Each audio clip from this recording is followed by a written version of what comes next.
बिस्मिल्लाहिर्रहमानिर्रहीम। अस्सलाम वालेकुम नाज़रीन, मैं आपका मेज़बान डॉक्टर महबूब अली यूसुफ़ज़ई और आप देख रहे हैं एक नया प्रोग्राम। नाज़रीन, पाकिस्तान के सबसे खूबसूरत तरीन ख़ित्ते आज़ाद कश्मीर में हंगामे फूट पड़े हैं। और जिस तरह आपको सबको पता है कि आज चौथा दिन है कि आज़ाद कश्मीर में पहिए जाम, हड़ताल है, लॉकडाउन है और तमाम कारोबारी मराकज़ जो है वो बंद है। उसकी वजह ये है कि आज़ाद कश्मीर के लोगों का मुतालिबा ये है कि इस वक्त महंगाई की जो एक नई लहर आई है, तो जिस तरह गिलगित बल्तिस्तान में मकामी लोगों को आटे में एक ख़ास किस्म की रियायत दी गई है, तो ये रियायत जो है ये गिलगित बल्तिस्तान के लोगों को भी दी जाए। साथ में वहाँ के लोगों का ये कहना है कि जो बिजली के भारी भरकम बिल आते हैं, तो उनका प्रोजेक्ट जो नीलम जहलम प्रोजेक्ट है, चूँकि वो बिजली के पैदावार के एक बहुत बड़ा ज़रिया है, तो उससे उनको रिलीफ़ दिया जाए। चूँकि बिजली आज़ाद कश्मीर से पैदा होती है, तो इसलिए वहाँ के लोगों को इसमें भी एक रिलीफ़ फ़राहम किया जाए। अहम बात ये नाज़रीन के अवामी एक्शन कमेटी जो कि इस वक्त इस एहतजाज को लीड कर रही है, तो अब आज़ाद कश्मीर के मुख्तलिफ़ इलाक़ों जिसमें ख़ुद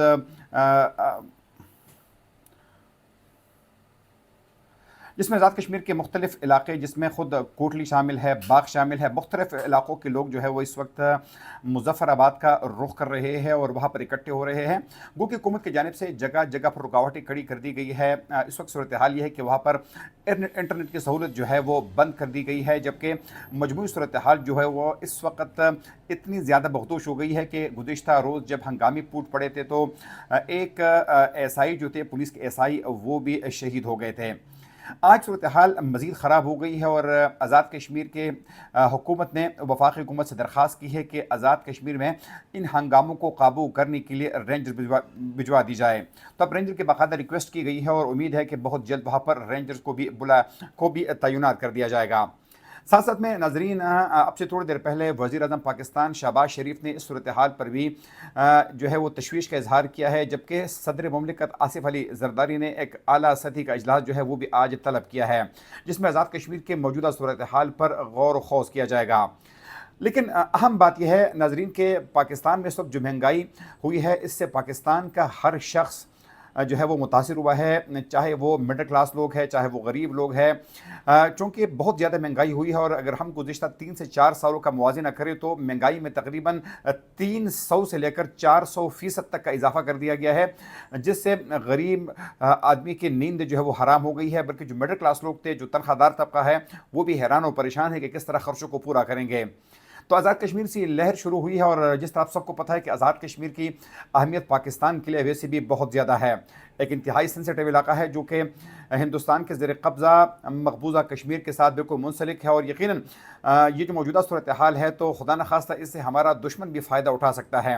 इसलिए हुकूमत को फौरी तौर पर चाहिए कि जो अवामी एक्शन कमेटी है उनके साथ बैठे, वहाँ के लोगों को जितना भी रिलीफ मुमकिन हो सके उनको रिलीफ दिया जाए। क्योंकि हुकूमत हमारी तो यूँ लगता है कि जिस तरह IMF के शिकंजे में है, उनके बगैर तो कोई काम कर नहीं सकती। और ये अमीरों की हुकूमत है, ये बादशाहों की हुकूमत है, ये कारखानदारों की हुकूमत है जो कि अपने लिए रिलीफ तो मांगती है, लेकिन गरीब आवाम के लिए इस हुकूमत में वैसे भी कोई फ़ायदा और रिलीफ नहीं है। लेकिन खुदा न खास्ता अगर हमने आज़ाद कश्मीर के लोगों को इग्नोर किया, तो वहाँ के लोग जो कि इस वक्त पाकिस्तान का हिस्सा है, तो मुस्तक़बिल में खुदा न खास्ता इन लोगों की पाकिस्तान के साथ मोहब्बत में कमी आ सकती है और ये लोग जो है एक दूसरी तरफ जो है वो जा सकते हैं। इसलिए उनकी ज़ख्मों पर फौरी तौर पर मरहम रखने की बहुत ज़्यादा ज़रूरत है।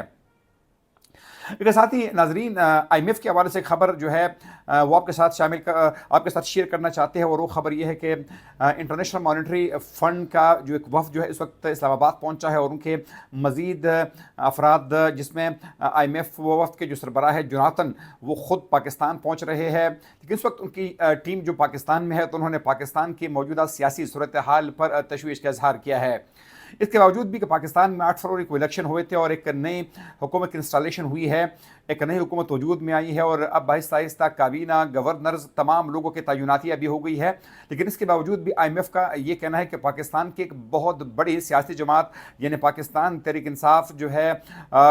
वो चूँकि अपोजिशन में है, उनको दीवार से लगाया गया है। उनके साथ जो है सब कुछ अच्छा नहीं हो रहा, उनके साथ जुल्म हो रहा है। इसलिए IMF ने पाकिस्तान के मौजूदा सूरत हाल पर तशवीश का इजहार किया है और IMF का ये कहना है कि इसके बावजूद भी कि पाकिस्तान ने जो इक़्तिसादी अहदाफ है ان کو حاصل ضرور کر لیا ہے، لیکن جو سیاسی صورتحال ہے، اگر خدا نخواستہ پاکستان کی سیاسی صورتحال میں کچھ بہتری نہیں آتی تو مستقبل میں اس کے پاکستان کی معیشت پر برے اثرات مرتب ہو سکتے ہیں۔ ساتھ میں IMF نے یہ کہا ہے کہ اگر پاکستان کو فوری طور پر بیرونی فائنانسنگ نہیں ملتی تو اس کا براہ راست پریشر جو ہے وہ پاکستانی بینکوں پر آئے گا، اور پاکستانی بینک جو ہے وہ مجبور ہوں گے کہ وہ حکومت پاکستان کو قرضے دے، جس سے ان پر پریشر آئے گا، اور یقیناً یہ پریشر جو ہے یہ پاکستان کی اکانومی کے لیے بہتر نہیں ہے۔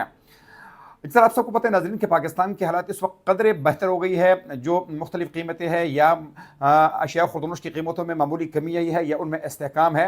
اس طریقے سے ڈالر کی قیمت میں بھی تقریباً استحکام آ گیا ہے، لیکن اگر خدا نخواستہ دوبارہ پاکستان کے بینکوں پر اور پاکستان کے روپیہ پر مزید پریشر آ گیا اور روپے جو ہے وہ مزید اس کی قدر جو ہے وہ کم ہو گئی تو خدا نخواستہ مہنگائی جو ہے وہ مزید بڑھ سکتی ہے، اور جس طرح اس وقت کی صورتحال یہ ہے کہ پاکستانیوں کے لیے یہ ممکن نہیں ہے کہ اشیاء خوردنوش کو خرید سکے۔ ایک بندہ جو کہ صبح سے شام تک کام بھی کرتا ہے لیکن شام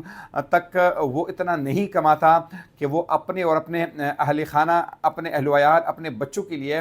2 وقت کی روٹی جو ہے اس کا حصول ممکن بنائے، تو پھر لوگ کیا کریں گے؟ تو یقیناً یہ پاکستان کے لیے ایک انتہائی تشویش کی بات ہے، اور جو موجودہ حکومت ہے اس کو ضرور کچھ نہ کچھ کرنا پڑے گا تاکہ پاکستان کی حالات بہتر ہو سکے۔ ناظرین، اس وقت پاکستان کے سب سے بڑے میڈیا گروپ جیو نیوز پر آج کل آپ پروگرام سن رہے ہیں کہ ایک مسلسل اشتہار چلتا ہے، پھر پروگرام چلتے ہیں اور اس کا نام ہے پاکستان کے لیے کچھ کر ڈالو۔ ایک بہت اچھا سٹیپ ہے ماہرین کے مطابق، اور اس پروگرام کو اگر آپ نے دیکھا ہے تو اس میں جو سب سے بڑی اور اہم بات جو ہے اب تک بتائی گئی ہے وہ یہ ہے کہ پاکستان کے جو سالانہ جو ہمارے آمدن کے ذرائع ہے اس وقت وہ تقریباً 7,500 ارب روپے ہے، جبکہ پاکستان کے خرچے جو ہے وہ تقریباً 15,000 ارب روپے ہے۔ یعنی پاکستان کے آمدن اور خرچ میں تقریباً آدھے سے زیادہ کا فرق ہے، اور پاکستان کی اس وقت آمدنی کم ہے جبکہ پاکستان کے خرچے زیادہ ہیں۔ اب دو صورتوں میں ہم اس صورتحال کا مقابلہ کر سکتے ہیں،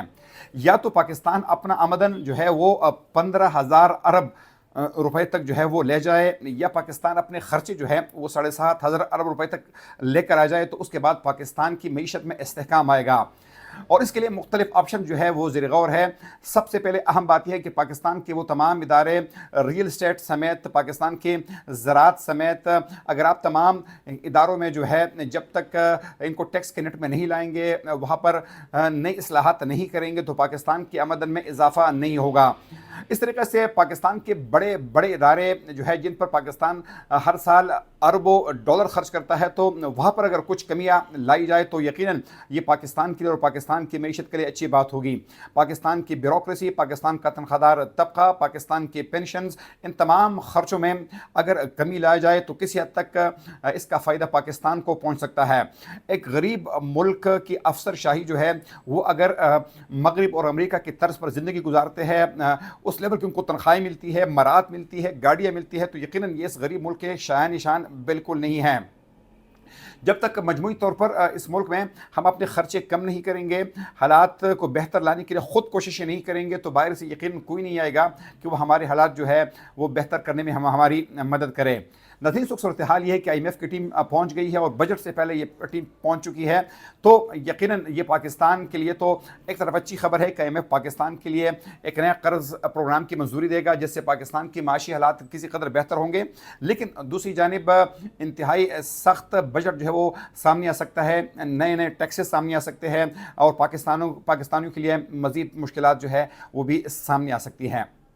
اگر پروگرام تک میں میزبان ڈاکٹر محبوب علی یوسف کو اجازت دیجیے۔ اللہ حافظ۔